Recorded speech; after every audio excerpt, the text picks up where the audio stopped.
Hello, fellow ant keepers, and I'm back in green. Yeah. Anyway, today I'll be going over the good, the bad, and the ugly of ant keeping. Stay to the end if you want to see my entire Messor colony trying to escape from their nest at the same time. Anyway, let's start with the good.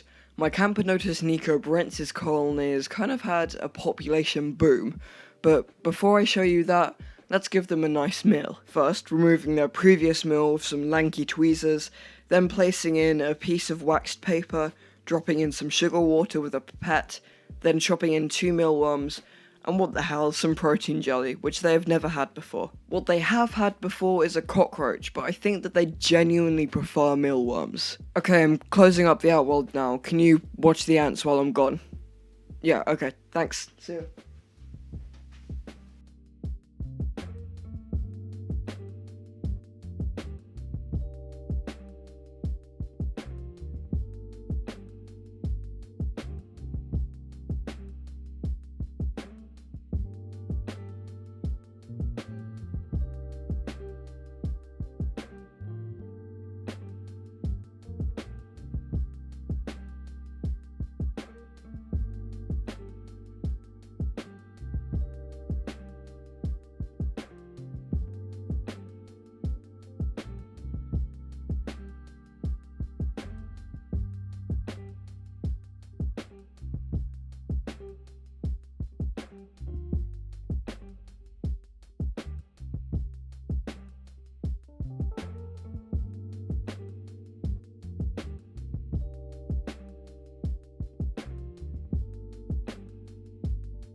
Yeah, so as I think you can see, there are quite a few of them feeding.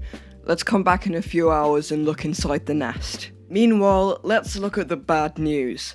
My Nicobarensis colony has ran out of water in their test tube, and because they are in an ant home, I have to unplug the tube from the connector, put it in the Outworld, and then connect up a new test tube. This system practically guarantees escapees, as you'll see soon. If it's so annoying to replace the test tube with a new one, then just don't do it, I hear the Ants Canada fans amongst you say.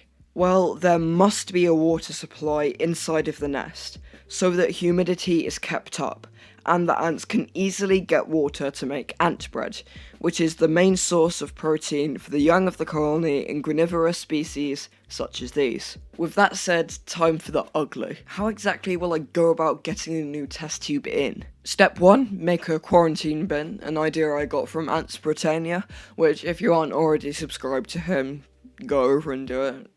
It's right somewhere up there. Have you done it yet? I'll give you time.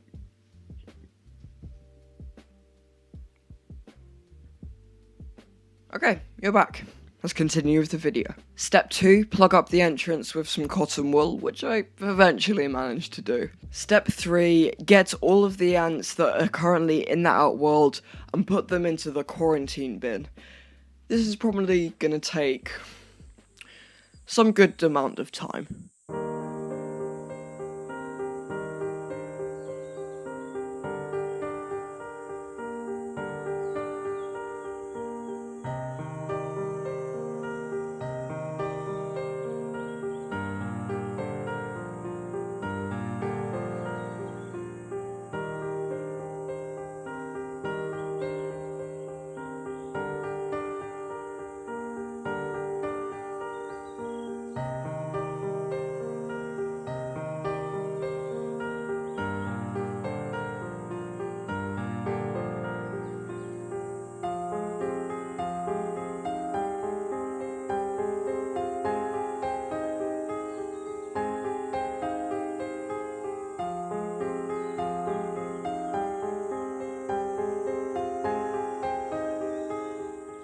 Step 4, do a cheeky bit of cleaning with a vacuum. I was getting a little sick of the seeds and things stuck to the bottom of the Outworld. There was still some residue stuff there, so I got a wad of cotton, wetted it, mopped that around, and then got a piece of dry cotton and soaked up all the dirty liquid. Step 6, unplug the test tube from the bottom connector, dump it in the Outworld and plug the new test tube in. Let's do it.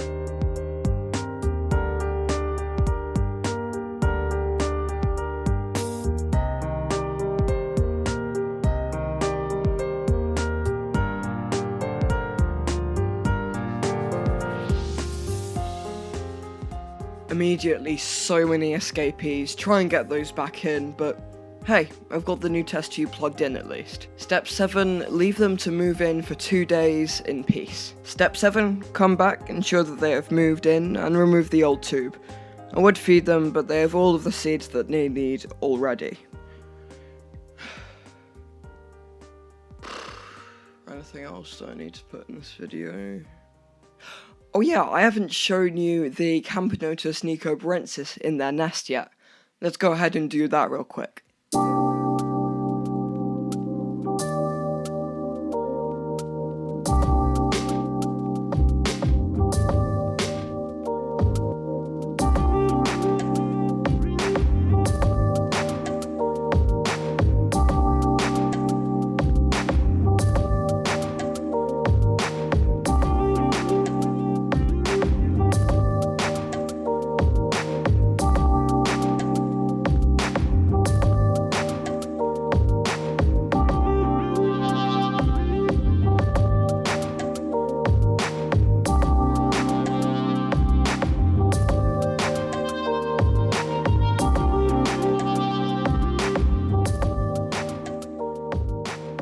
With that said, if you enjoyed this video or you learned something, then like and subscribe.